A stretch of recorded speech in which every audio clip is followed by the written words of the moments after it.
இன்றைய வேதவசனம். தேவன் நீதியுள்ள நியாயாதிபதி. அவர் நாள்தோறும் பாவியின் மேல் சினம் கொள்கிற தேவன். சங்கீதம் 7ஆம் அதிகாரம் 11ஆம் வசனம். ஆமீன். தேவனுடைய பரிசுத்த நாமத்திற்கே மகிமை உண்டாவதாக. இன்றைய வேத வசனம் சங்கீதம் 7:11ஆம் வசனம். தேவன் நீதியுள்ள நியாயாதிபதி. அவர் நாள்தோறும் பாவியின் மேல் சினம் கொள்ளுகிற தேவன். இந்த பூமியில் 2 விதமான மனிதர்கள் வாழ்கிறாங்க.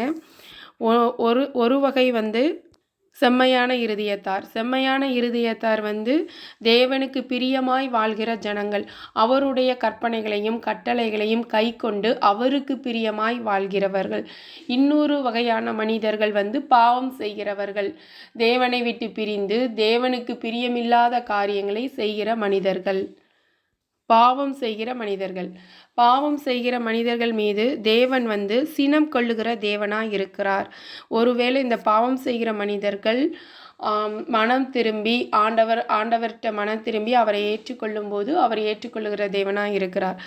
அவங்க மனம் திரும்பவில்லை அப்படின்னா அவர் தம்முடைய பட்டயத்தை கருக்காக்குவார். அவர் தம்முடைய வில்லை நாணேற்றி அதை ஆயத்தப்படுத்தி இருக்கிறார்.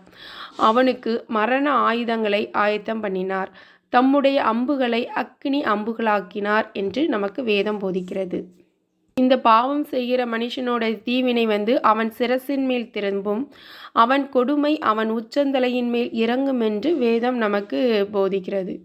நாம் வேதத்திலே பாவத்தின் சம்பளம் மரணம் என்று நாம் வாசிக்கிறோம்.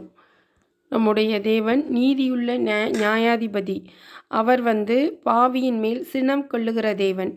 எனவே நாம் தேவனுக்கு பிரியமாய் அவருடைய கட்டளைகளையும் கற்பனைகளையும் கை கொண்டு வாழ்வோம்.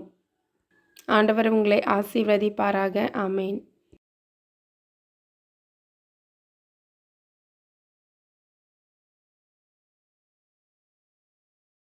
இந்த வசனம் உங்களுக்கு ஆசீர்வாதமாக இருந்ததுன்னா லைக் பண்ணுங்க, ஷேர் பண்ணுங்க, சப்ஸ்கிரைப் பண்ணுங்க.